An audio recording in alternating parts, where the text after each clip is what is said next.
Olá, eu espero que você esteja bem. Eu sou a professora Maria Gisele de Alencar e estarei com você aí nessas 4 semanas com a disciplina de Homem, Cultura e Sociedade. Portanto, quero te dar as boas-vindas a essa terceira disciplina. Eu espero que nós possamos fazer um ótimo trabalho. Prepare-se que o debate é profundo, são temas muito delicados, muito sensíveis e que faz parte, né, do nosso cotidiano. E a proposta dessa disciplina é te dar instrumentos teóricos para que você possa operacionalizar todos esses conceitos para entender a vida prática, no dia a dia, no trabalho, na universidade, na família, né, no campo profissional que você vai atuar. Então, é uma disciplina extremamente importante e, embora, né, eu seja professora da disciplina, é óbvio que eu vou dizer que é importante, mas você vai perceber ao longo das aulas o quão abrir possibilidades para o conhecimento e entender por lógicas distintas é muito prazeroso. Então, eu convido você aí a fazer esse exercício intelectual de se despir de muitos conceitos prévios, de muitos, eu acho que, porque aqui não cabe achismo. Aqui nós vamos trabalhar com ciência. E essa disciplina, ela faz uma costura, né, entre várias perspectivas das ciências humanas, da história, da sociologia, da antropologia, ciência política.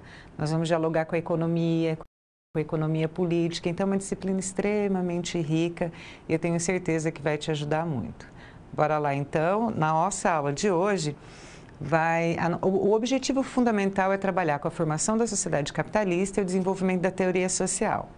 Então, a proposta, né, é fazer uma viagem na história, né? E o que significa isso? Quando a gente trabalha com esses eventos históricos que contribuíram para a formação da nossa sociedade hoje, é necessário entender que não aconteceu da noite para o dia.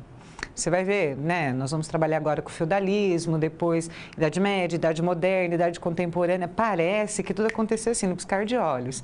Mas não, é processo, é transformação e isso demanda tempo.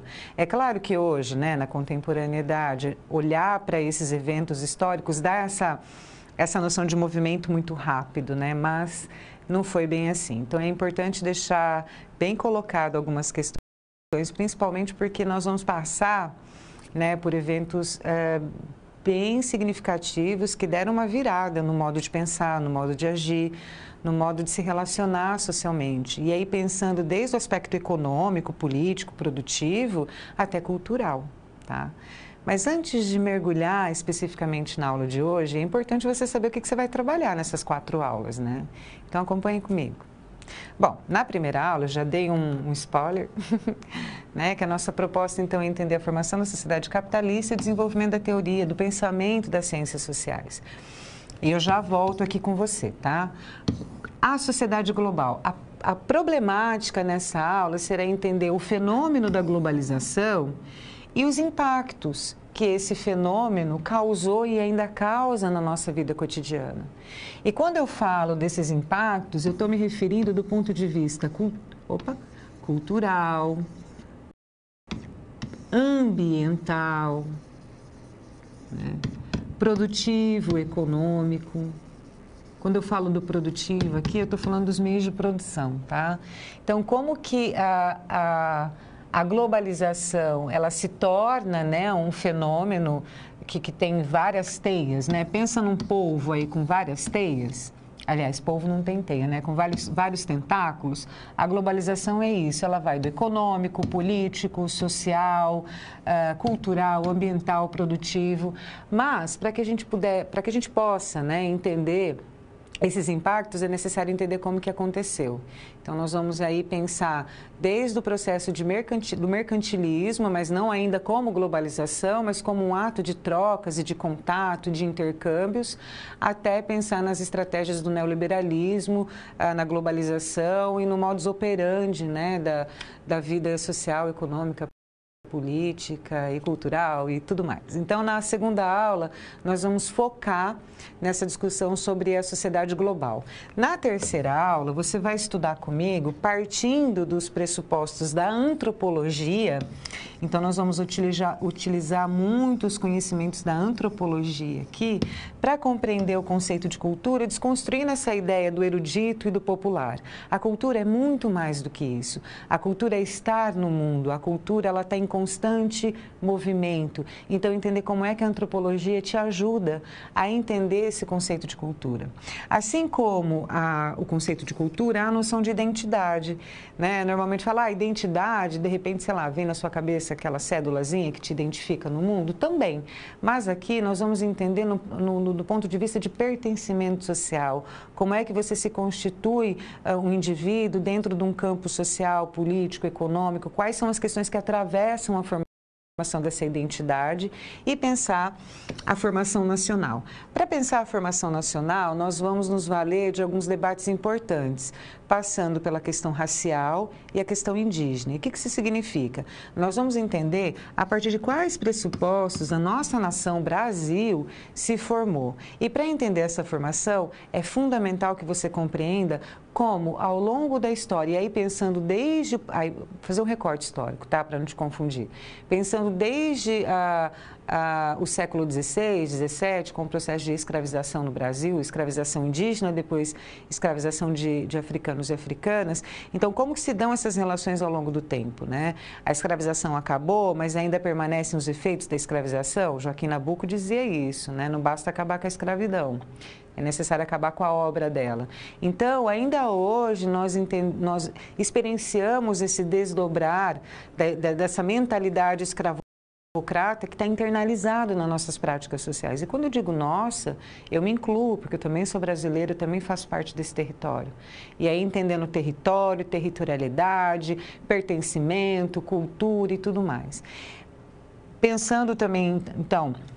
para fechar essa ideia das questões raciais e também indígenas, né? Desconstruir esses estereótipos que foram criados em torno dos povos originários brasileiros e que esvazia a tamanha importância que esses povos têm na formação desse país. Tá? Vamos entender também ainda, do ponto de vista da formação nacional, algumas características, como, por exemplo, a própria escravização, o patrimonialismo, o patriarcado, né? A formação de uma sociedade pautada na desigualdade social, então, e tudo isso utilizando a antropologia. Mas, não é especificamente, a antropologia ela serve como o nosso leme. Mas nós vamos também fazer aí diálogos com a sociologia, com a ciência política, com a economia, sempre pensando nesse movimento, tá? Na última aula, para finalizar então os debates da disciplina de Homem, Cultura e Sociedade, vamos pensar as pluralidades no século XXI, debates sobre intolerâncias e gênero. Aqui é necessário muito cuidado, porque quando eu falo cuidado teórico até, quando eu falo de pluralidades, eu estou pensando também do ponto de vista democrático. Ou seja, como que a democracia, como essa democracia que hoje faz, que nós experienciamos, né? Ela consegue responder a essas pluralidades que existem no mundo, aliás, que existem no Brasil especificamente, e a gente pode também ampliar para fora do território nacional. Tá? Então, como é que se dão... Será que a democracia ela responde? Será que é uma democracia para todos? Como é que funciona isso? Vamos entender, então, para pensar a noção de intolerância, quais são os fundamentos das formas de intolerância no país, né? E por que isso existe, de onde vem, os impactos, né, de formas de intolerância na vida das pessoas, principalmente aqueles que ocupam, né, dentro de uma perspectiva de margem, né, aqueles que são excluídos, discriminados. Então, como é que funciona? Como é que tudo é operacionalizado aí? Debate de gênero. Aqui não tem, assim, vamos lá. Quando eu falar de gênero, não tem ideologia de gênero, não. Aqui eu vou trabalhar com você a seguinte questão. Temos vários teóricos, várias teóricas que problematizam a construção do gênero, a construção do pertencimento, como socialmente uma pessoa se identifica. Então, Eu não penso, foge, tá? Esquece ideologia de gênero, aqui a gente vai trabalhar com teoria, com método, com pessoas que realmente estão dedicadas a entender esse fenômeno. E aí, para pensar gênero também, vamos debater o feminismo, mas sem cair no radicalismo. E eu vou trazer também um debate extremamente importante, que é sobre a masculinidade. Porque muito se fala sobre o feminino, feminismo, e que é extremamente importante, afinal de contas, os índices e os dados estão aí para nos dizer. Mas pouco se fala também de uma formação de uma masculinidade que corrobora a violência contra as mulheres. E não é encontrar responsáveis, não é apontar o dedo, não é julgamento, é problematizar. É discutir por que há essa nuvem, né, que paira do machismo contra as mulheres, a luta do feminismo, e pensar também na luta do feminismo algumas particularidades como a interseccionalidade, ou seja, como que os debates sobre a mulher negra, sobre a mulher indígena estão sendo realizados dentro do movimento feminista. Então perceba que é uma disciplina extremamente rica, vai dar muito pano para manga. Eu gostaria realmente, né, de uma abertura, né, para que a gente possa chegar com os conteúdos. Eu sempre estou à disposição, sempre estarei à disposição de você, à sua disposição, melhor dizendo, porque são temas extremamente delicados e requer muita sensibilidade. E aí eu não estou falando de uma sensibilidade do ponto de vista afetivo, uma sensibilidade intelectual mesmo, cognitiva, de pensar, olha, existem coisas que são diferentes daquilo que eu sempre pensei, e tudo bem. Qual o problema da diferença, né? Então é isso, essa disciplina que vai orientar você aí nas próximas semanas, e eu espero de verdade que seja muito produtivo. Falei demais, né? Agora bora lá saber especificamente sobre a aula de hoje. Então vamos lá. Vai pensar a consolidação da sociedade capitalista e os processos revolucionários burgueses. Para pensar essa sociedade capitalista, eu tenho que entender o que veio antes. Então nós vamos lá para o feudalismo. O feudalismo é um modo de produção e que organizou a Europa do século V, né, até o século XV, e isso de acordo com alguns historiadores, né? E como que essa formação, essa sociedade feudal teve o seu auge, teve seu declínio, formação da sociedade moderna, enfim, formação aí da sociedade capitalista, os processos revolucionários burgueses, entenda, a própria Revolução Industrial e a Revolução Francesa, tá? Então, como isso impactou e impacta na nossa vida. Pensando que essa consolidação da sociedade capitalista não foi nada tranquilo, não. Né? Muitas transformações, muitas rupturas, muitos embates, conflitos, potencialização das desigualdades, não é? Enfim, muitos modos de pensar sendo questionados. Então, nesse campo todo, nesse caldeirão de transformações, a ciência, ela surge, né, não no sentido de uma salvadora, né, uma messias, não é isso, mas a ciência surge como um instrumento para compreender tudo isso. E aí, pensando que a ciência, ela responde a seu tempo, e as pessoas que fazem ciência estão vivendo, estão experienciando todos esses processos, é evidente que elas vão tecer sobre esses processos, elas vão buscar entender esses processos. E é nesse sentido que as ciências sociais, entenda-se especificamente a sociologia, ela surge num cenário europeu para entender, né, o impacto da formação dessa sociedade capitalista, e afinal de contas, que é um novo modo de produção. E para finalizar, nós vamos estudar as diferentes interpretações do Marx, do Durkheim e do Weber. Eles são considerados, né, os clássicos da sociologia.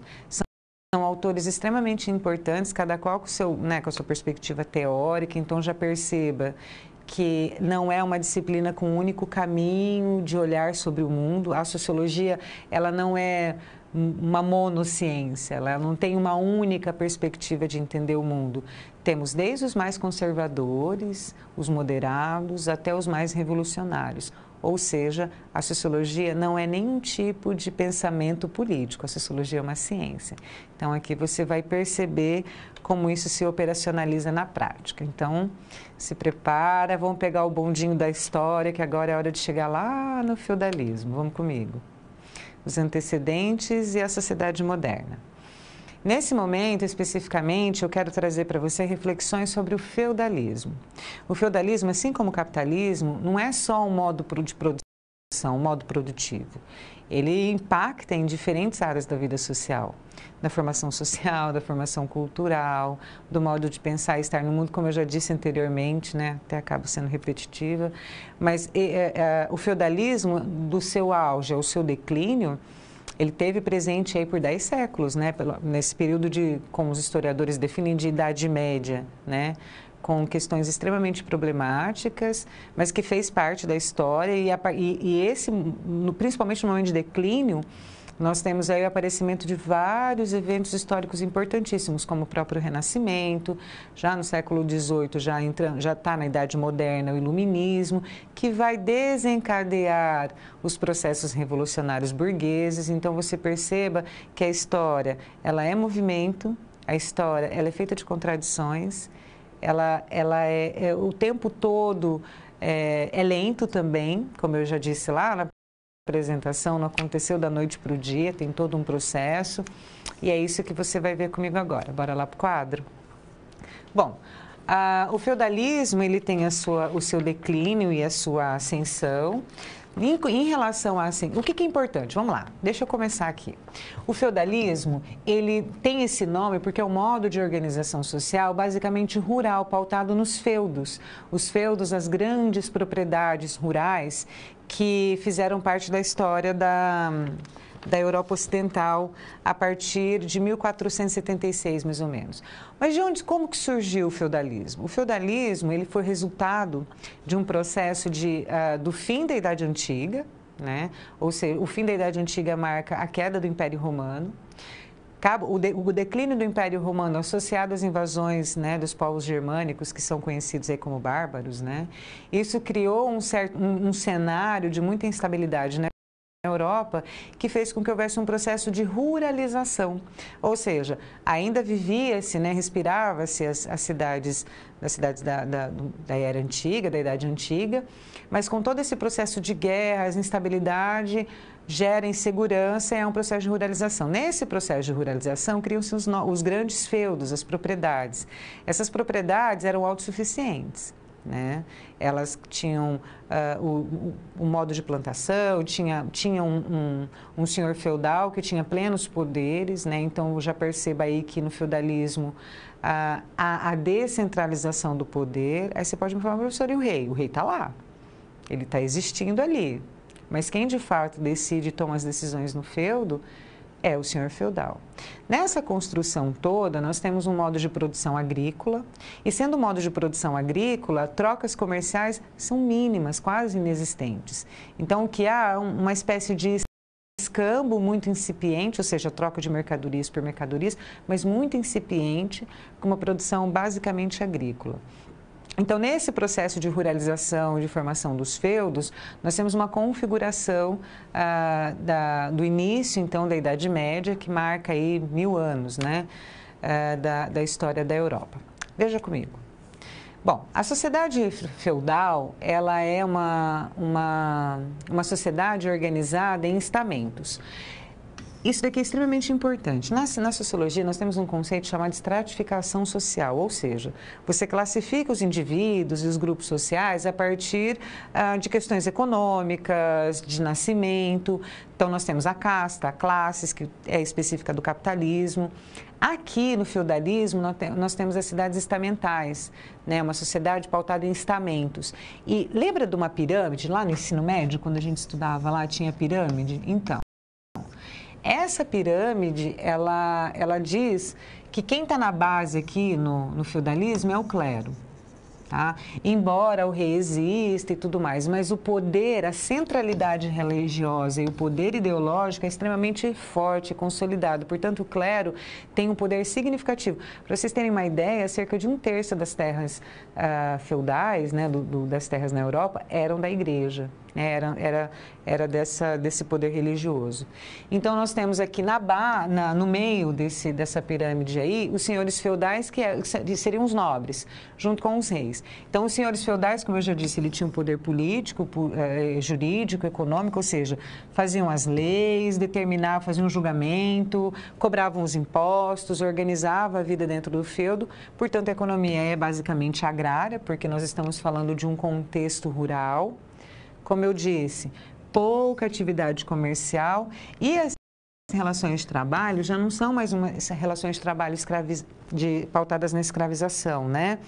Mas sim na servidão. E é interessante que esse modo de trabalho da servidão, ela é uma mescla entre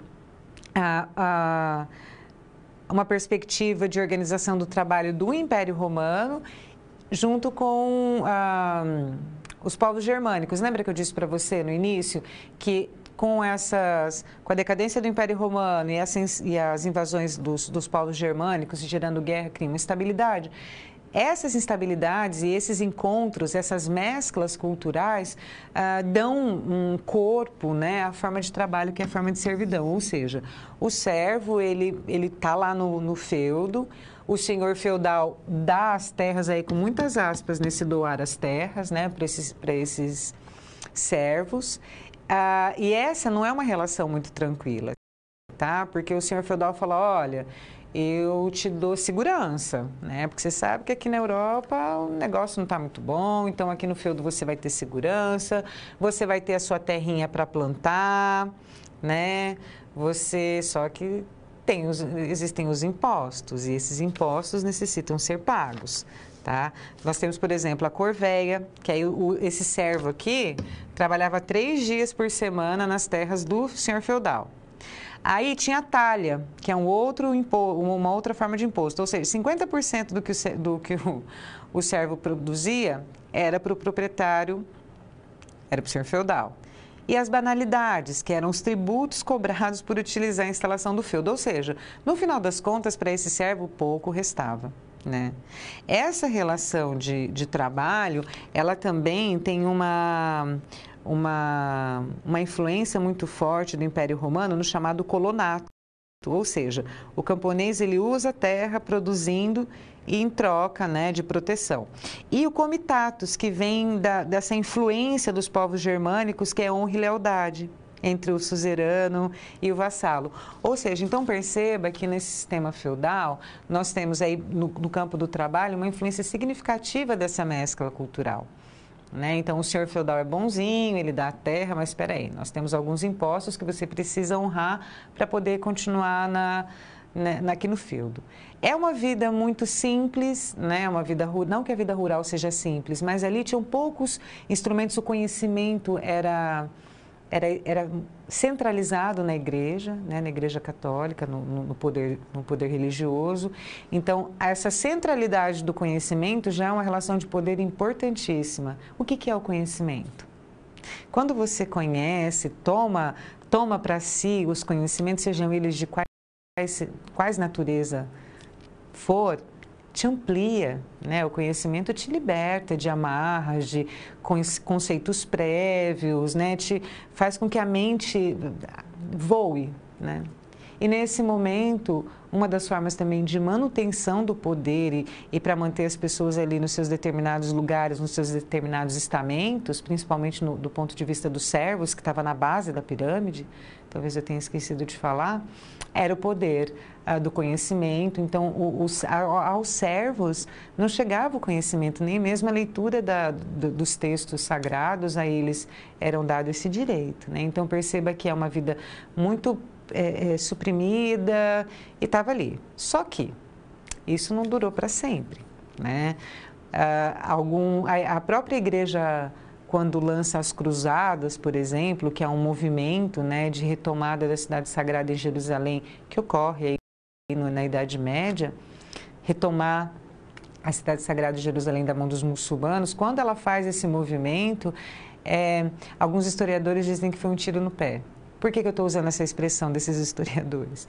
Porque quando ela propõe a saída, né, pegava todo mundo, era todo mundo recrutado, né, dos nobres aos servos. Então, quando ela coloca essas pessoas em movimento para sair daquele campo rural, para atravessar o Mediterrâneo e chegar num outro campo com outras culturas, novas formas de se relacionar no mundo, outras formas de religiosidade, técnicas agrícolas, essa pessoa, esse homem simples, esse homem comum que vivia ali no feudo, quietinho, pagando a corvéia, a talha, a banalidade, vivendo aquela vidinha ali, ele tem acesso ao mundo.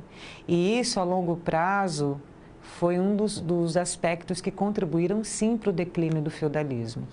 Veja comigo. Então, nós temos o declínio... Só para localizar, né, historicamente, aí, porque eu fico falando, parece que as coisas estão soltas, mas elas não estão, tá?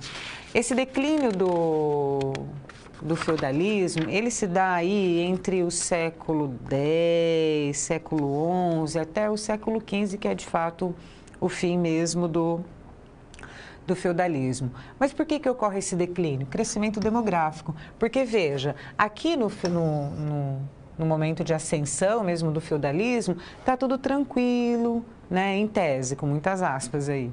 Mas, ó, desculpa, travou aqui. O servo estava ali, pagava os seus impostos, né, de alguma forma tinha uma vida tranquila, tinha comida, tinha segurança, e as pessoas se sentem mais seguras, e o crescimento demográfico, ele é um resultado, né, dessa suposta segurança. Só que esse crescimento demográfico, ele também tem impactos, porque não dá conta, né? O feudo não está dando conta, e aí também é um dos elementos que agravam, né, e que contribuem para o declínio. As cruzadas, né, que é uma reconquista de Jerusalém, como eu disse para você. Então, você imagina, né, esse homem simples, esse servo que está aqui, vivendo, né, no seu cotidiano, ele cruza o Mediterrâneo, tem acesso a muito conhecimento, e aí ele passa a se questionar, né? É claro que eu estou falando da história do cotidiano, da vida assim, mas ele passa a se questionar, peraí, o mundo é muito mais do que isso. Então, ele tem acesso a muito conhecimento, e o conhecimento é libertador, e o conhecimento foi a mola propulsora para, de fato, o declínio mesmo do feudalismo. Em paralelo, né, enfim, e tudo isso está acontecendo ao mesmo tempo, tá? Não são eventos em caixinhas. Então, nós temos a epidemia da peste bubônica, né, da chamada peste negra, que matou cerca de 1/3 da população europeia à época. Foi extremamente complicado e também foi um dos aspectos, né, que contribuíram para o declínio do feudalismo. Agora, olha só, surgimento dos burgos. Ó, as cruzadas, e aí eu estou, né, falando bem superficialmente em relação especificamente, porque foram várias, né? Alguns historiadores dizem que foram 9, outros disseram que foram 12, mas essas cruzadas que ela tinha um objetivo, a ideia era recuperar a cidade sagrada dos muçulmanos, como eu já disse. Mas para isso precisava de gente, e a viagem era muito longa, era cruzar, passar pela Itália, passar pelo Mediterrâneo, até chegar lá e reconquistar. Nesse movimento todo, ela recrutou muita gente, como eu disse, de nobres, a camponeses, servos, enfim, tinha que ter gente. E a essas pessoas foi-lhe prometido terras, foi-lhe prometido o reino dos céus, porque, afinal de contas, essas pessoas estavam indo por uma causa. E, de fato, muitos foram por uma causa de fé religiosa, outros foram por interesses, e vida que segue. Nesse movimento todo, nessa saída, né, nesses novos conhecimentos, nessas novas técnicas de agrícola e tudo mais que as pessoas foram conhecendo, eles voltaram. Mas peraí, lá no feudo já não dava mais, né? Não está legal, a gente precisa ampliar. E aí formam-se as primeiras cidades medievais. Essas primeiras cidades medievais, chamadas de burgo. E o que significa isso? São cidades muradas. Porque, veja, lá no feudo tinha um exército, eu esqueci de falar, porque também tinha um exército, era muito organizado, autossuficiente, um poder descentralizado. Então, cada feudo tinha sua forma de organização, incluindo exército, incluindo a proteção. Nos burgos, agora não tem, então vamos murar. Esses burgos, essas primeiras cidades medievais, eles foram o berço, né, do que vamos assistir mais adiante, do renascimento urbano, do renascimento cultural, né, enfim, do renascer das ideias, né. Nesse processo, então, da formação dos burgos, quem que mora nos burgos? Quem que está aqui nos burgos? Os burgueses. Temos aí os primeiros sopros de uma classe que, no capitalismo, será uma classe dominante, domina os meios de produção e da propriedade privada. Então, perceba, pode parecer, não, parece um filme, né? Rapidinho passando, mas isso a gente está falando de 200, 300 anos. Com a formação dessas primeiras cidades medievais, os burgos, eles vão se fortalecendo, vem chegando gente, novas técnicas, até mesmo o trabalho dos artesãos são regulamentados, não é? E aí o senhor feudal começa a falar, poxa, eu estou perdendo poder. E aí, de alguma forma, lá no feudo, algumas técnicas agrícolas foram incrementadas no cotidiano, mas mesmo assim lá na cidade era muito mais legal. Era troca artística, era conhecimento, eram pessoas se movimentando, era movimento. Não é? Então, a formação dos burgos, dessas primeiras cidades, teve um peso significativo para a derrocada do feudalismo. Acompanhe comigo. Então, nós temos o surgimento dos burgos, a ascensão da burguesia e a formação dos estados nacionais. Porque, veja só, nesse trem todo que eu estou dizendo aí, eu não falei do rei ainda, né? O rei estava preocupado, porque ele falou, veja bem, lá no feudo não está mais legal. E eu estou vendo que essa burguesia está crescendo economicamente, porque afinal de contas a burguesia ela está se fortalecendo economicamente. E aí ele propõe uma aliança com essa burguesia, o rei. Mas não pensa que eles eram amigos forever para sempre, não. Tanto é que esses laços eles vão se romper lá na Revolução Francesa, no final do século XVIII. Essa aliança entre o rei e a burguesia forma-se os estados nacionais, com uma moeda específica, com uma língua, né, a questão monetária é extremamente importante, porque o rei fala assim, ó, vocês precisam de regulamentar aí essas suas relações comerciais para que vocês possam crescer. Então, é uma relação de muito interesse entre ambas as partes, mas assim, sempre uma relação muito conflituosa e contraditória. Então, olha só, até aqui você viu comigo a ascensão e o declínio do feudalismo. Né?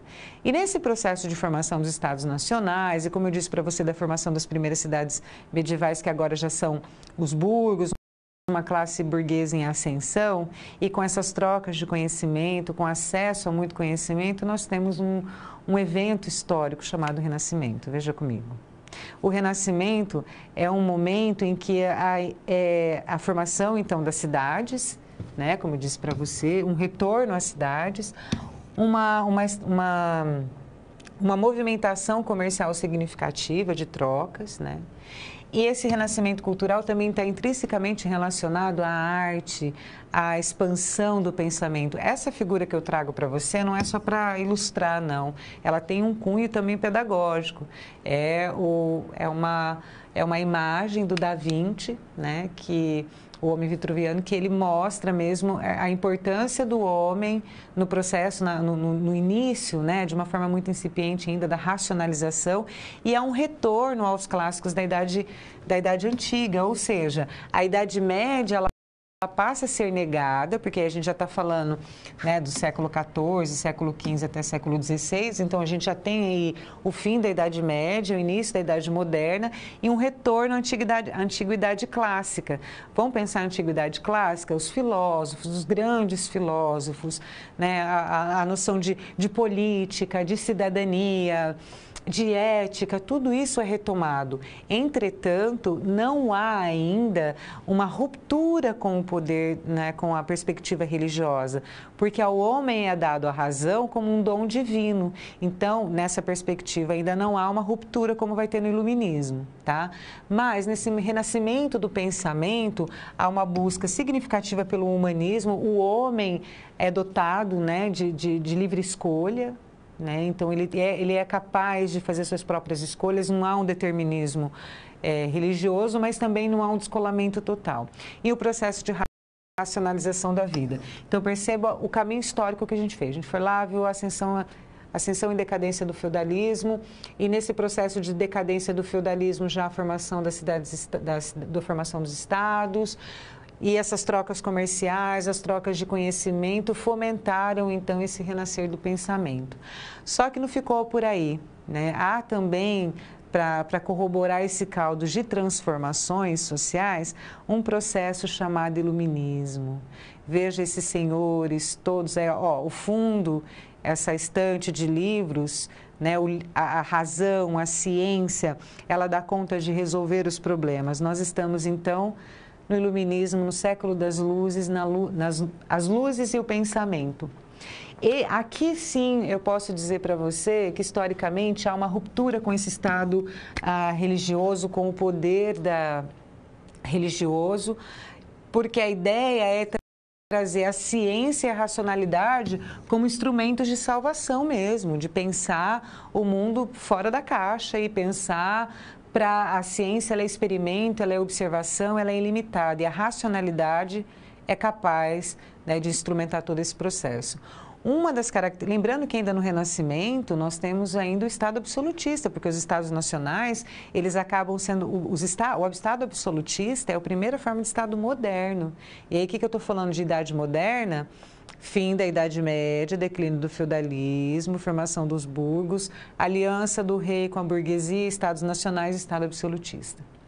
O Estado absolutista, ele suprimiu todas as liberdades dos indivíduos, né? E a burguesia estava querendo sair, ela estava se fortalecendo economicamente cada vez mais, mas esse absolutismo do Estado estava sufocando. Então, esse pensamento iluminista das liberdades individuais, ela é um projeto burguês. Ah, professor, então é ruim? Não, não é sobre isso que eu estou dizendo.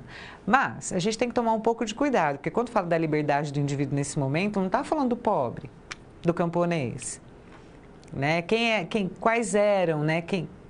Aliás, quais eram os protagonistas desse pensamento do iluminismo europeu? Eram os burgueses, eram os pensadores, que tinham uma proposta de liberdade do indivíduo, mas uma liberdade burguesa, a gente não pode esquecer. Isso não significa, entretanto, que todo o debate posterior dos direitos das pessoas, dos direitos civis, sociais e políticos, não tenham como base, né, esse pensamento iluminista. Mas a gente tem que tomar cuidado para não endeusar muito. Então, veja que nesse momento das luzes e o pensamento, acompanhem comigo. Nós temos o combate ao Estado absolutista, a defesa do Estado laico e as liberdades individuais. Então, nós temos aí um processo de formação que dá corpo, né, que dá formação para a sociedade contemporânea.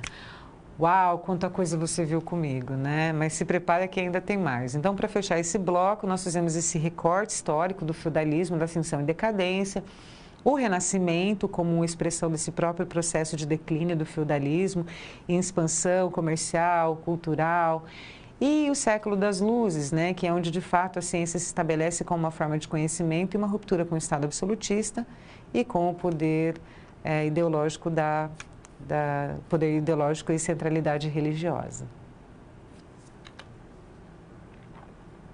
As revoluções e a consolidação do capital. Nesse momento da aula, você vai estudar comigo os processos revolucionários burgueses, desde a Revolução Industrial até a Revolução Francesa. São dois eventos históricos extremamente importantes. A Revolução Industrial, ela transforma o modo de produção, né? Então, nós não temos mais aquele modo de produção manual, agora é fábrica, é máquina, é carvão, é eletricidade movendo máquina.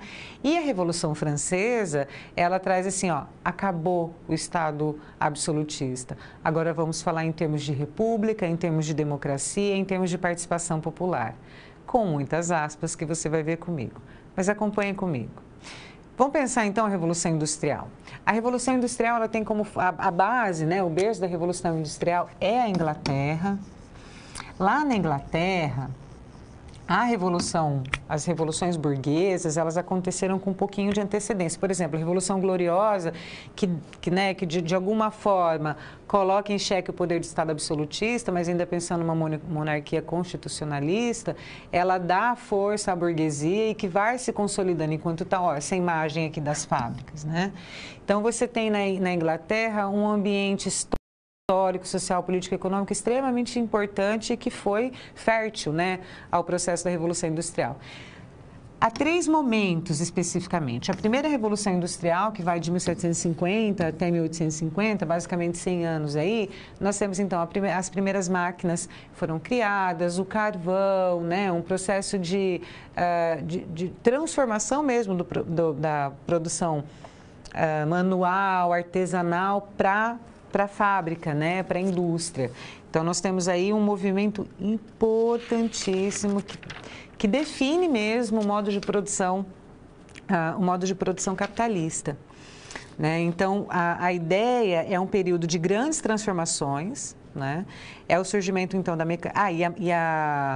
a mecanização, né? Principalmente no campo da indústria têxtil, metalúrgica, transporte, técnicas na agricultura, porque não se esqueça, a gente está falando de uma revolução industrial, mas o campo precisa existir ainda, né? As relações rurais ainda existem, o processo produtivo rural ainda existe. E aí ele foi agregado nessas novas técnicas.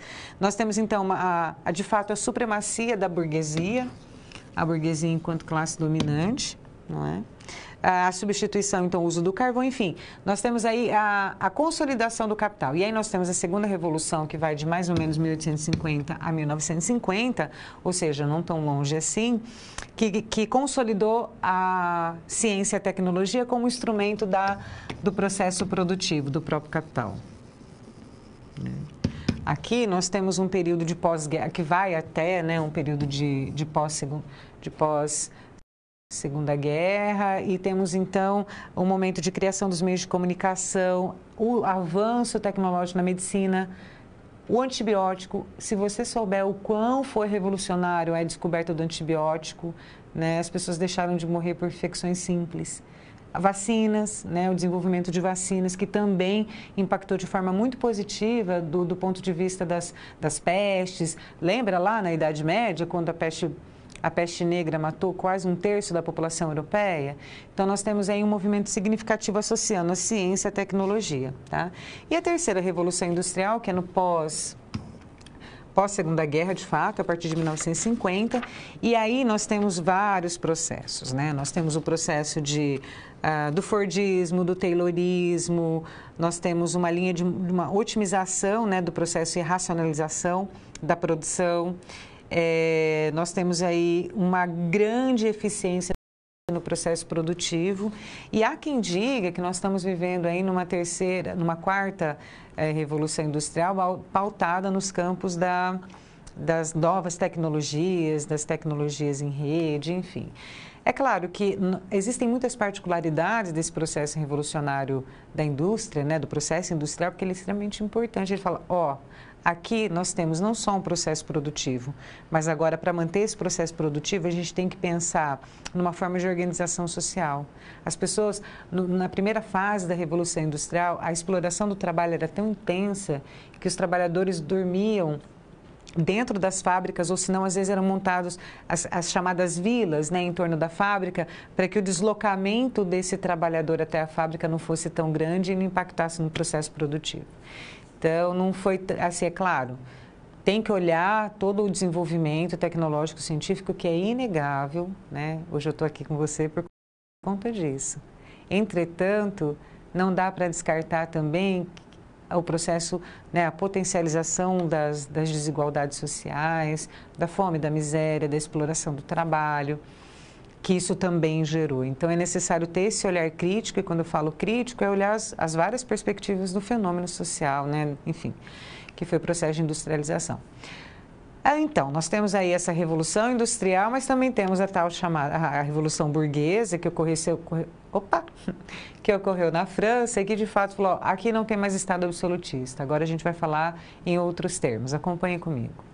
A Revolução na França, ela é uma revolução política, né? A Revolução Industrial é uma revolução econômica, também cultural, mas também política, mas aqui especificamente ela é política e que desencadeou também novas formas de organização social.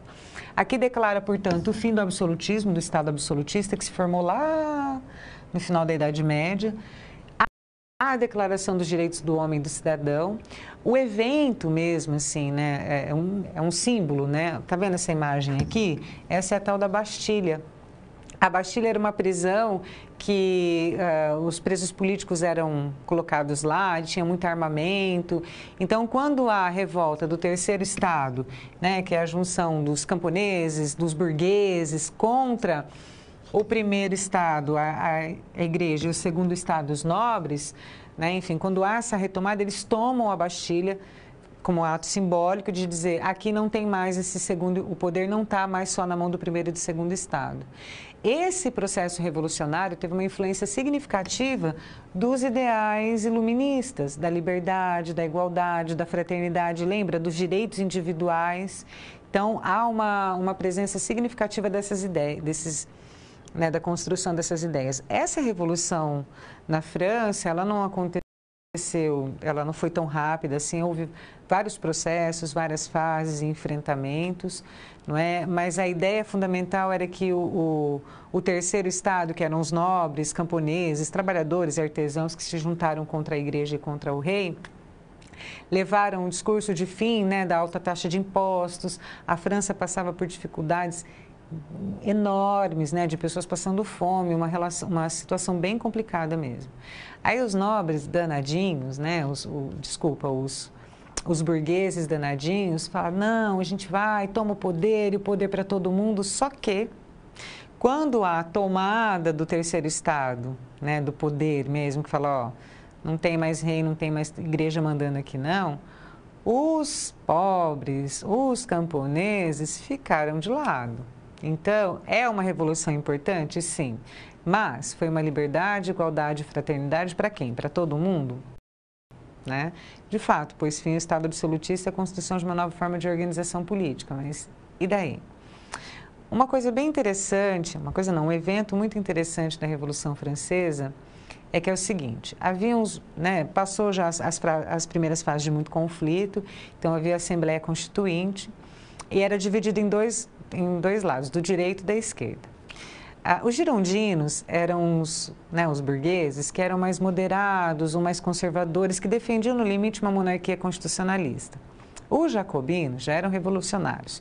Eles queriam acabar, não tinha negócio de monarquia constitucionalista não, aqui a gente tem que falar de outros termos. Então, os jacobinos eram médicos, enfim, artesãos. E aí o que acontece? Nessa Assembleia Constituinte, do lado direito, sentavam-se os girondinos, que eram os mais conservadores, que queriam conservar e a manutenção de uma monarquia constitucionalista. Do lado esquerdo, sentavam-se os jacobinos, os mais revolucionários. Talvez isso possa parecer familiar para você, quando nos últimos anos tem se ouvido muito falar, eu sou de esquerda, eu sou de direita. Mas isso vem justamente dessa forma de organização. É claro que não é automático, né? Isso é histórico. Mas a ideia fundamental é que as pessoas que sentavam à direita dentro dessa Assembleia Constituinte eram os conservadores e quem sentava à esquerda eram os revolucionários. Uma curiosidade histórica que é bem interessante. Bom, esses processos todos desencadearam então o quê? A formação do nosso grande sistema capitalista. Veja comigo. O capitalismo, ao longo dessa trajetória histórica que eu apresentei para você, ele passou por algumas fases. Do mercantil, com o fim da Idade Média, início da Idade Moderna, as aberturas, né, as grandes navegações, e ainda nós temos ainda um poder na mão do rei, o acúmulo de metais, o metalismo, não é? E até chegar ao processo do capitalismo industrial, que é o que você tem, né, que você assistiu comigo aí, então, nas revoluções industriais, no processo produtivo, e o capitalismo financeiro, que está muito pautado na ideia de globalização, do capital bancário, né, das instituições capitalistas, enfim, nessa organização econômica, neoliberal e globalista que nós temos hoje.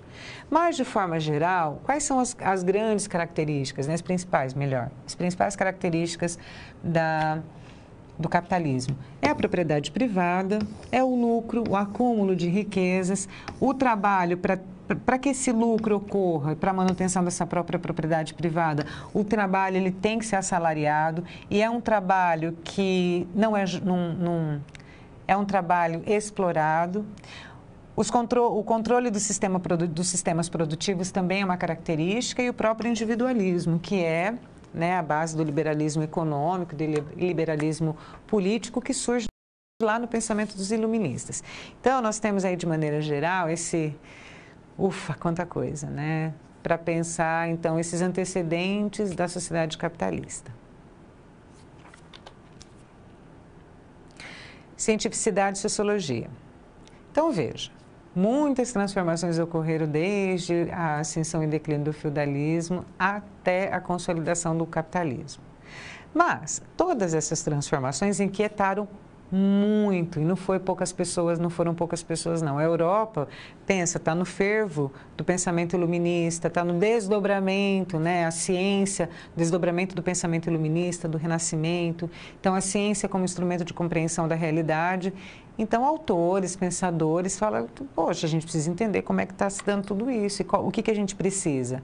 A gente precisa pensar, veja comigo, a gente precisa acompanhe comigo, a gente precisa pensar essas ideias e entender que há uma noção de criticidade, é necessário combater, desconstruir essa noção de senso comum, né, que é um conhecimento primário sobre os acontecimentos. E quando eu falo desconstruir, eu não estou dizendo que o senso comum é ruim, só estou dizendo que aqui nesse momento específico e na nossa aula, nós vamos falar de ciência. Porque o senso comum é um conhecimento do cotidiano, que tem as suas características, mas que não vale para pensar nesses termos que nós estamos aqui.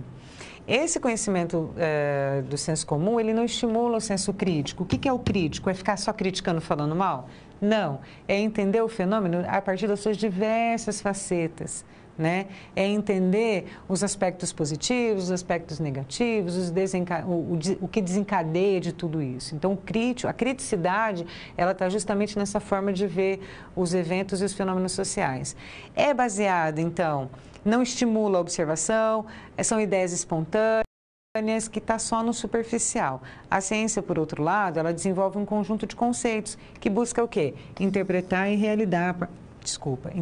realidade a partir dos métodos muito bem definidos.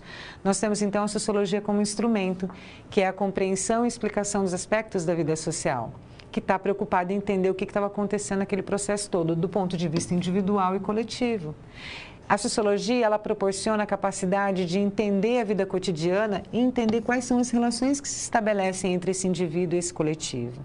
Questiona aquilo que parece inquestionável, desnaturaliza e estranha aquilo que parece inquestionável. Desnaturalizar nada, do ponto de vista social, não é natural, é tudo uma construção social. Então, a gente tem que questionar aquilo que parece natural. Não existe. O estranhamento é justamente se colocar num distanciamento e olhar para outras perspectivas. E amplia o alcance e a prática da liberdade e a emancipação do pensamento. Essas são características importantes que eu gostaria de apresentar para você sobre a importância da sociologia, a importância do conhecimento das ciências humanas nesse processo todo de transformação. Bom, na nossa SP, eu quero trazer para você o seguinte questionamento sobre o conhecimento sociológico. Acompanhe comigo. Em uma conversa entre colegas de trabalho, vocês estavam lá discutindo sobre as crises econômicas que estão acontecendo no Brasil atual. E aí você ouviu alguém falar assim, ei, mas essa crise aí é resultado desses pensamentos da sociologia, é tudo socialista. Oi? Pensamento da sociologia é tudo socialista? Você foi tomado por algumas inquietações. Ué, mas no que a sociologia está relacionada à crise econômica? Mas a sociologia é uma ciência e não um princípio ideológico e político-econômico. Mas como é que se dá tudo isso? E aí, para pensar esses questionamentos, a gente pode fazer alguns indicativos aí. Atribuir a responsabilidade de uma crise econômica especificamente a um conhecimento científico indica que, de fato, não entendeu a formação da ciência moderna, né? Olha só o caminho histórico que você fez comigo para entender, né? Olha quanta coisa aconteceu para que a ciência fosse entendida como instrumento de conhecimento da realidade, e aí seja as ciências sociais, que é o campo que a gente está atuando aqui, mas, eu nem mencionei, mas tem as ciências naturais, tem vários pensadores que deram, assim, viraram a chave, né, do olhar o mundo a partir do método e da ciência. Então, não dá para dizer que uma crise social, econômica e política de um país está associada a um tipo de conhecimento. E a sociologia é uma ciência que foi formulada e pensada a partir de diferentes perspectivas teóricas. Então, é um equívoco conceitual estabelecer uma relação entre sociologia e socialismo. Então, essa situação problema eu trago justamente como uma provocação, mas a provocação no sentido intelectual mesmo, né? Para que a gente possa ir desconstruindo algumas coisas que foram colocando na nossa cabeça ao longo do tempo. Sociologia não é socialismo. Sociologia é uma ciência com teoria e método e tem vários pensadores, você vai ver comigo mais adiante na aula, que cada um à sua maneira e tempo histórico entendia o mundo social de formas distintas e não necessariamente eram revolucionários. Então é mais uma provocação importante aí para a nossa aula. Bom, a ciência e contemporaneidade, vamos lá comigo. Eu vou apresentar para você essa afirmação e eu gostaria que você fizesse uma reflexão sobre ela, tá? Os processos de transformações ocorridos na Europa a partir do século XVIII tiveram influência no desenvolvimento da sociologia como ciência. Então, as transformações que ocorreram na Europa contribuíram para o desenvolvimento da sociologia como ciência. Faz uma breve reflexão e aí eu gostaria até de pedir licença a você, vou passar rapidinho nesse momento de interação, porque a professora falou muito nesse primeiro momento da aula e tudo bem, a gente vai se reorganizando, você não vai ser prejudicado aí nesse processo, mas é rapidinho, a gente já volta, tá?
Eita, que a professora foi rápida mesmo, né?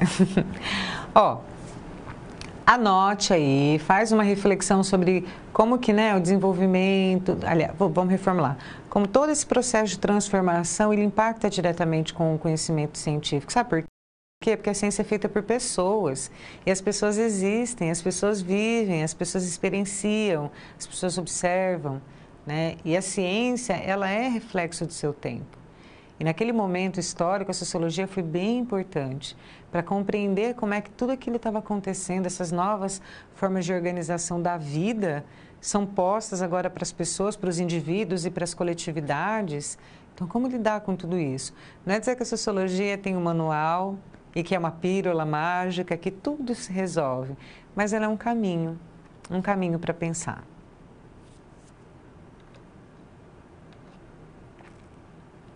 As ciências sociais da sociedade. Ó, a partir daqui, você vai ver comigo especificamente 3 grandes autores da sociologia. Aliás, 4.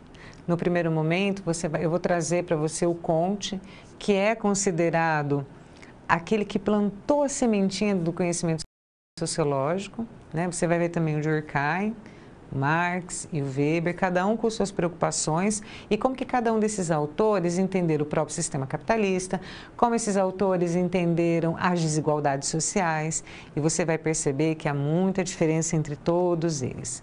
Olha só a imagem, né? Então nós temos aí o Augusto Comte, esse daqui, ó, o Augusto Comte, o Émile Durkheim, o Marx e o Weber.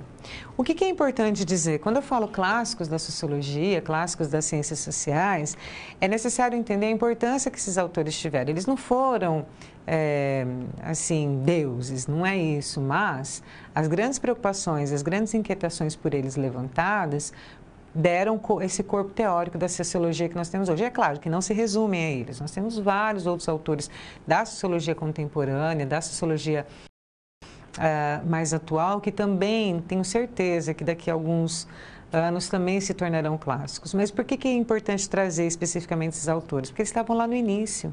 Né? Por exemplo, o Comte e o Durkheim tinham uma preocupação de fato, estabelecer uma sociologia enquanto ciência. A sociologia tem que ter um método próprio, porque até então tinha um diálogo muito próximo com as ciências naturais. Não é? Não, tem que ter uma ciência social. O Marx não tinha grandes preocupações em desenvolver a sociologia como ciência, porque a preocupação dele especificamente era entender o processo produtivo e as formas e as contradições do capitalismo. O Weber, ele não tinha especificamente uma preocupação em consolidar uma sociologia enquanto ciência, porque o Durkheim já estava fazendo. Mas ele tinha uma necessidade de entender a vida social a partir de uma outra lógica, a partir do sentir, da ação do indivíduo. Então perceba que cada um desses autores tem muito a dizer. Bora lá ver o que o Comte tem a dizer sobre isso. O Comte, ele é considerado o pai do positivismo, né, considerado um dos primeiros métodos da sociologia, que tem como a premissa fundamental prever para prover. A ciência, dom de previsão, previsão, dom de ação. O Comte era extremamente para frentex do seu tempo, porque ele estava querendo uma ciência que desse capacidade intelectual e moral para a ação, para intervir, para resolver as questões dadas naquele momento. Então, é uma busca de uma reconstrução da sociedade por meio da ordem. Então, perceba, não é revolução, não é ruptura, é ordem, é moral, é uma tentativa de... Quando fala de prever para prover, é justamente nesse sentido das leis, né? De uma coisa rígida, de uma ordem, que aí seria capaz de promover a ação. O positivismo é uma discussão, né? Traz como premissa a ação racional baseada no estudo objetivo da sociedade. Então, ainda é importante dizer que não há uma ruptura com o método, com as ciências naturais, tá? Porque ele busca...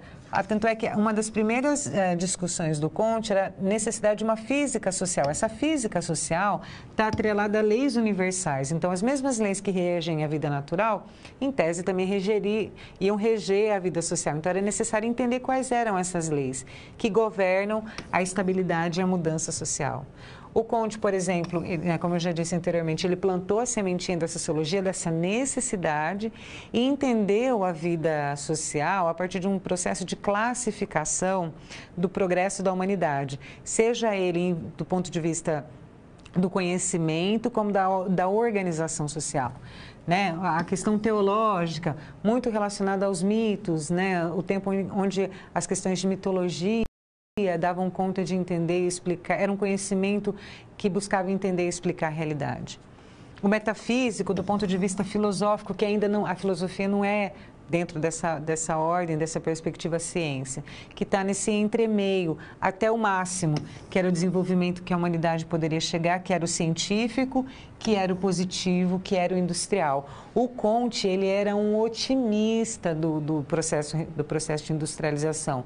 Para ele, a indústria daria conta de resolver muitos dos problemas. Gente, está falando, veja comigo, ele viveu de 1798 a 1857, né? Então, para aquele momento especificamente, o Comte foi extremamente importante.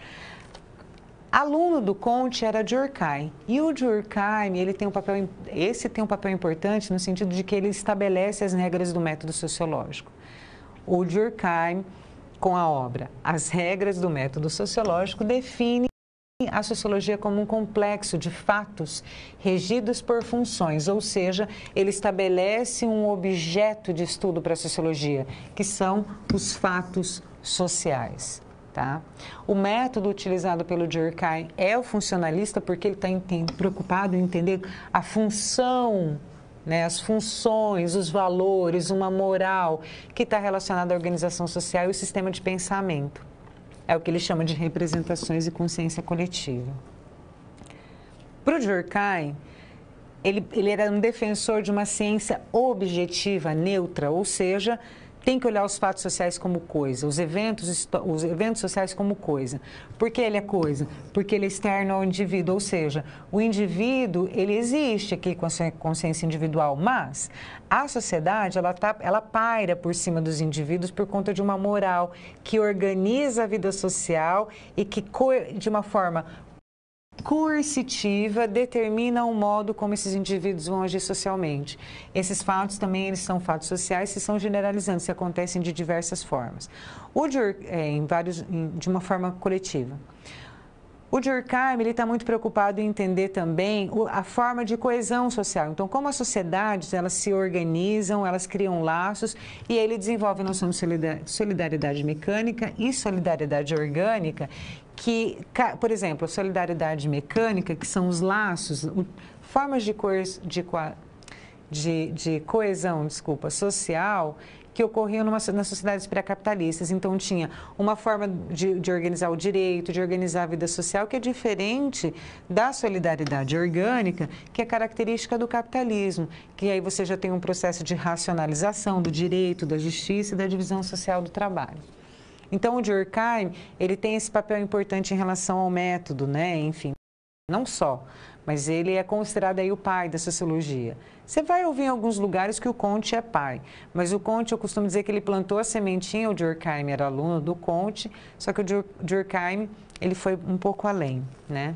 Temos, então, a perspectiva do materialismo histórico dialético do Marx, que é entender como, ao longo da história, né, a humanidade foi construindo a sua materialidade, os seus processos produtivos, e isso é contraditório, é cheio de enfrentamento. Ele busca, né, se desdobrar nos estudos para entender a desigualdade, a exploração gerada pelo sistema capitalista. A perspectiva do Marx é uma perspectiva, né, econômica, em que ele diz que as condições econômicas e a luta de classe são agentes transformadores da sociedade. Então, é a partir da luta de classe, é a partir do enfrentamento do proletariado, do operário, né, enfrentamento à burguesia, que você pode ter um processo de transformação da sociedade. Ele entendia que havia a infraestrutura da vida social, ou seja, há uma estrutura. Para ele é o econômico, que é a centralidade na esfera produtiva. E a divisão do trabalho, e a produção e suas relações, comércio, enfim, se daria nesse campo aqui do econômico. A partir desse econômico, você tem da infraestrutura, você tem a superestrutura, ou seja, a partir de um determinismo econômico, você tem toda uma organização da sociedade, porque para manter essa infraestrutura, esse sistema produtivo, você tem que ter instituição, você tem que ter norma que mantém, né, essa ideologia social e a lógica da exploração funcionando. Então, pensa que essa infraestrutura veja aqui minha mão, pensa que a infraestrutura é isso, é a base, é aquilo que está rígido, é aquilo que mantém, essa é a estrutura, é o econômico, é o sistema produtivo. E para manter tudo isso, é necessário a história, é necessária a economia, é necessária a política, é necessária a cultura, a ideologia, tudo para a manutenção dessa infraestrutura, nessa perspectiva do Marx. Agora, vamos ver o que o Weber tem a dizer, porque ao contrário do Marx, o Weber, por exemplo, vê a partir do sentido, da compreensão. O Weber, ele desenvolve o método compreensível porque está muito preocupado em entender os sentidos da ação social. Então, ele entendia que havia as ações sociais, elas são o ato de se relacionar com o outro. É o ato de comunicar, de se relacionar, né? Então, essas ações sociais, elas podem ser consideradas racionais e não racionais. As racionais, nós temos com relação a fim e com relação a valores. Por exemplo, relação a fins, a ação de um político, né? Ele passa todo por um processo de eleição para ele ter um fim. Qual que é o fim máximo? Participar da administração pública, participar do poder. com relação a valores, por exemplo, o patriarcado, o patrimonialismo, que são marcas características da formação da sociedade brasileira. Nós temos aí a ação social baseada na tradição e a ação social afetiva. Essas formas de ações sociais é que o Weber está empenhado em compreender. E ele identifica que o processo de racionalização das estruturas sociais criou o desencantamento do mundo, ou seja, a racionalização, a razão, a ciência foi extremamente importante, mas é a partir dela que há um desencantamento do mundo. E aí o papel da burocracia como algo que vai minando o indivíduo. O Weber está preocupado em compreender. Então veja, o Comte, positivista, trouxe o debate sobre uma física social e a necessidade de uma ciência da sociedade, mas ainda pautado muito relacionado às leis naturais, sem uma autonomia. O Durkheim, que era aluno do Comte, vai dizer, olha, aqui, a partir de agora, nós temos um objeto, são os fatos sociais, que eles são exteriores, coercitivos e generalistas. A vida social, ela tem função, existe uma função, mas a sociedade, ela paira sobre os indivíduos, porque é coercitiva. O Marx estava preocupado em entender as contradições do sistema capitalista a partir do quê? Do enfrentamento da luta de classes, a partir do método do materialismo histórico dialético. O Weber, a partir da teoria compreensiva, queria entender, compreender os valores, os sentidos da ação dos indivíduos. Então, perceba, como eu disse no início, perspectivas totalmente diferentes para se explicar um mesmo objeto que é a vida social. Não necessariamente um é mais, um é menos, um é importante, ou um é mais verdadeiro, o outro é menos verdadeiro. São olhares diferentes. E tudo bem ser diferente, né? Não é banalizar, mas é dizer que bom que existe olhares diferentes sobre o mesmo objeto. Então é isso. Aspecto sociológico sobre o sistema capitalista. Então veja, dentro desses autores, né, considerados clássicos, aqui nesse momento você vai ver comigo o que o Durkheim, o Weber, aliás, o que o Durkheim, o Marx e o Weber diziam sobre o sistema capitalista. Veja comigo. Bom, a sociedade moderna é a solidariedade. Quando eu falo em solidariedade, eu não estou falando daquela ação, né, que se faz de doar coisas. Não, solidariedade aqui, a gente está falando de uma perspectiva de Durkheim, tá? Então, é a teoria durkheimiana. É laço, é coesão. Ele estava preocupado em compreender como as sociedades elas são coesas, como elas se estabelecem os laços, como é que elas se relacionam, né, ao longo das gerações. Então, ele vai entender que, por exemplo, a divisão do trabalho social que predomina na sociedade determina um tipo de cooperação, ou seja, determina um tipo de solidariedade. Então, a divisão do trabalho no capitalismo, ele define uma forma de coesão, uma forma de organização e de estabelecer laço entre os indivíduos, tá?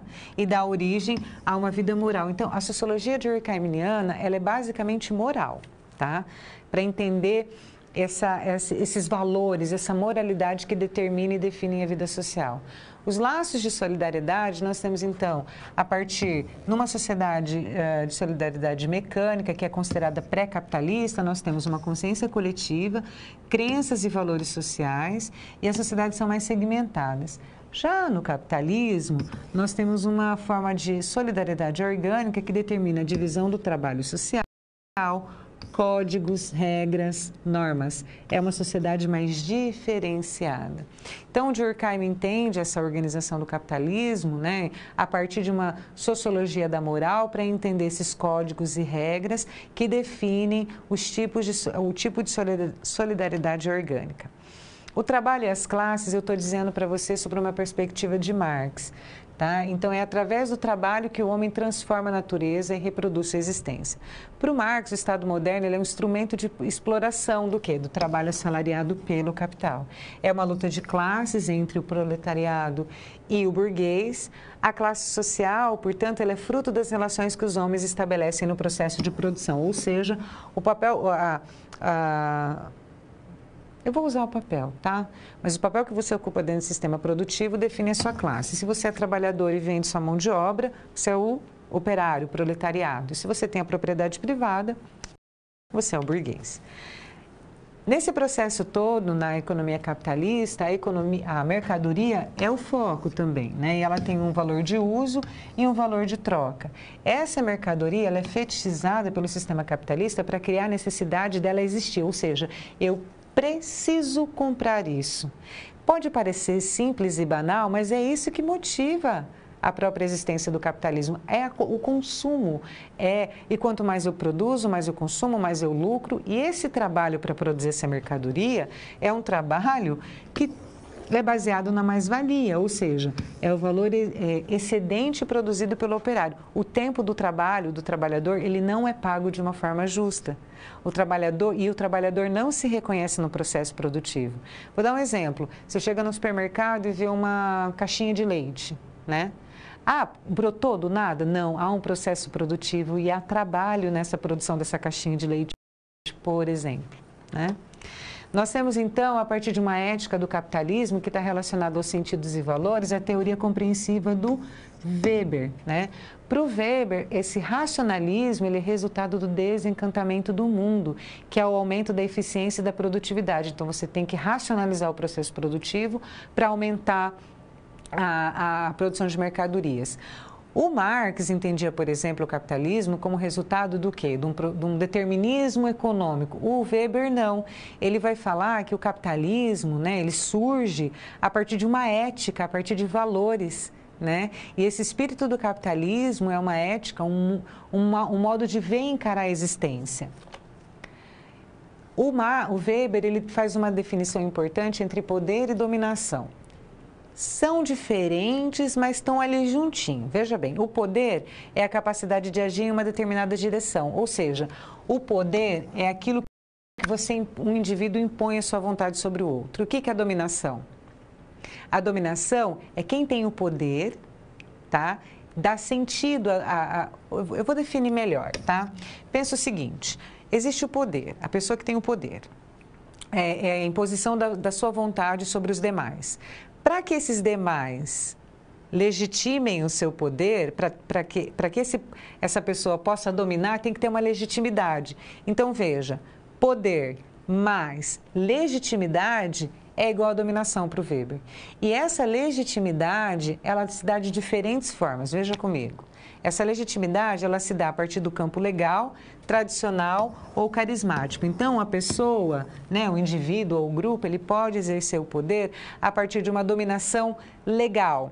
Uma dominação pautada, por exemplo, na própria necessidade de fazer parte do Estado ou de ser a própria representação do Estado. A tradicional, uma forma de dominação, o patrimonialista, o patriarcado, por exemplo, no Brasil, né? Ou seja, aquela ideia do patriarca, que vem lá do processo, né, do processo colonial, que é uma forma de dominação tradicional, ou seja, as pessoas legitimam a dominação do patriarca a partir da tradição.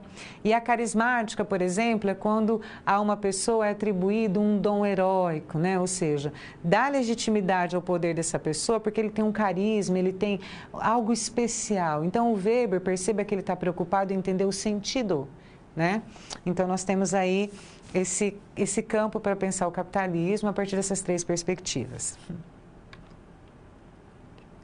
Aspectos sociológicos da desigualdade. Bora lá para o quadro já? Tá vendo essa imagem?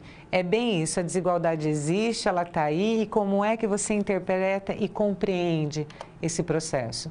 O Durkheim vai utilizar a explicação da desigualdade a partir do que ele chama de anomia, ou seja, de uma ruptura de regras. Então, é a desestabilização e o funcionamento da sociedade e das suas instituições, que derivam da tensão da divisão social do trabalho. Portanto, a desigualdade para o Durkheim, ela tem uma ordem moral, ela é um fato social. O Marx vai falar que a desigualdade ela é resultado da luta de classe, né? Ela é de uma relação desigual entre a burguesia e o proletariado. E a base fundamental é a propriedade privada dos meios de produção. E a dominação da classe dominante no processo de expropriação do trabalho potencializa o quê? As desigualdades. Então, as contradições econômicas da divisão da sociedade em proprietários e não proprietários é a explicação para a desigualdade. Então, veja, o Durkheim tem uma explicação de ordem moral, É o fato social. O Marx tem uma explicação de ordem econômica, da luta de classes. E o Weber vai falar do processo de estratificação. Ou seja, as desigualdades, elas são resultado, né, enfim, está ligado à noção de privilégio, né? Tá ligado extremamente à noção de estratificação social e que vai sendo reproduzida ao longo de gerações, tá? Então, veja, há 3 perspectivas que é importante pensar aqui: a classe, o grupos de status e os partidos. As classes é a relação com a ocupação do trabalho, segundo essa explicação sobre a desigualdade. Status, né? Partilham símbolos, culturas, gostos, honrarias, prestígios, que também faz parte dessa lógica da desigualdade. E a organização do poder. Então, ou seja, para o Weber, a desigualdade, ela não necessariamente está relacionada à noção de propriedade, mas também ela é de uma forma mais independente, não que ela não exista, mas que ela não é determinada para isso. Então, veja, a desigualdade, para o Durkheim, ela tem uma ordem moral, um fato social, é uma ruptura de regras e normas. Para o Marx, é a luta de classe, tem um cunho extremamente no determinismo econômico, né? Ou seja, quem tem e não tem a propriedade privada. E o Weber vai entender, para além dessa noção de propriedade, vai buscar na noção de prestígio, de ocupação e de status, essas explicações sobre a desigualdade. Então, veja, autores diferentes sobre o mesmo objeto com olhares diferentes. Ó, vamos pensar aqui comigo essa desigualdade social? Veja lá. Essa situação-problema, o que eu quero trazer para você? Ao utilizar como instrumento de análise a perspectiva sociológica, né, os autores que você estudou, você pode pensar a desigualdade seguindo algumas reflexões. Então, ó, anota aí, anota. Qual é o modo de produção presente na sociedade atual? Que tipo de relação de trabalho existe? A desigualdade social, ela é resultado apenas do aspecto econômico? Ou ela é do moral? Ou essa desigualdade também se dá do ponto de vista do status e prestígio? Ó, eu vou fazer o seguinte, nessa situação-problema, eu gostaria de chamar a atenção para você, para problematizar e para que você possa mesmo escrever, refletir, porque eu vou ter que passar rapidinho por ela, tá bom? Me desculpa. Então, bora lá para a interação. A noção de pobreza. Então, ó, qual o limite entre responsabilizar o indivíduo e a sociedade sobre o aumento da taxa da miséria, da fome e da pobreza? Por que eu coloco aqui? Você já ouviu falar assim, aquela pessoa vive na pobreza, aquela pessoa é muito pobre, mas também não quer trabalhar. Não estou dizendo que não exista casos específicos, mas será que a partir dessa discussão toda que você desenvolveu comigo aqui, pensando a questão moral para o Durkheim, pensando a questão econômica para o Marx e a questão dos sentidos e dos valores para Weber, será que dá para responsabilizar só o indivíduo nos processos de desigualdade? Volta lá comigo rapidinho. Então, ó, tomando como referência a discussão sobre a desigualdade, anota aí, ó, no seu caderno. Qual o limite entre responsabilizar o indivíduo e a sociedade sobre o aumento da taxa da miséria, da fome, da pobreza, que corroboram o quê? A própria desigualdade. Então, anota aí, e eu quero deixar bem dito que eu estou à disposição, tá? É uma aula que tem um conhecimento muito denso e é extremamente importante, é extremamente prazeroso também trabalhar com você esses conteúdos, mas, ficou dúvida? Anota e envia. Eu estou à total disposição, tá? Então, nós temos aí, para encaminhar os finalmente da aula, eu quero te chamar para recapitular. Olha só quanta coisa você viu comigo. Então, vamos pegar a setinha aqui, ó. Ascensão e decadência do feudalismo, que culminou o quê? No processo do renascimento, renascer, né? Retomada da Idade Antiga. O iluminismo, como desdobramento desse processo, desse renascimento, o iluminismo como iluminar as ideias, rompendo toda e qualquer forma opressiva do Estado absolutista, a ideia, né, das liberdades individuais, questionamento da existência desse poder ideológico da Igreja, que culminou o quê? Nos processos revolucionários. Econômico, que foi o industrial, e o político, que nós usamos o exemplo da Revolução Francesa. Tudo isso, né, esses processos revolucionários criaram uma terra fértil para quem? Para a consolidação do próprio sistema capitalista, mas esse processo não foi tranquilo, cheio de crises, e a ciência como instrumento de compreensão da realidade surge nesse momento o quê? Para tentar entender tudo isso. Então, nós temos o quê? As ciências sociais. A sociologia surge como instrumento de interpretação e compreensão da vida social. Só que ela não é monociência e ela também não é pensamento político. A sociologia é uma ciência, portanto, existem uma diversidade de caminhos teóricos para se chegar. Tem o positivista do Comte, tem o funcionalista do Durkheim, tem o materialismo histórico dialético do Marx e tem a teoria compreensiva do Weber. Cada um desses autores, a seu modo, buscaram compreender a sociedade moderna, explicando o capitalismo e a própria desigualdade. Então, essa foi a aula de hoje. Quero te agradecer a sua participação, agradecer a sua atenção. No final, aqui tem um linkzinho de um Padlet que eu coloquei lá alguns textos de apoio para contribuir com o seu processo. Muito obrigada e até a próxima.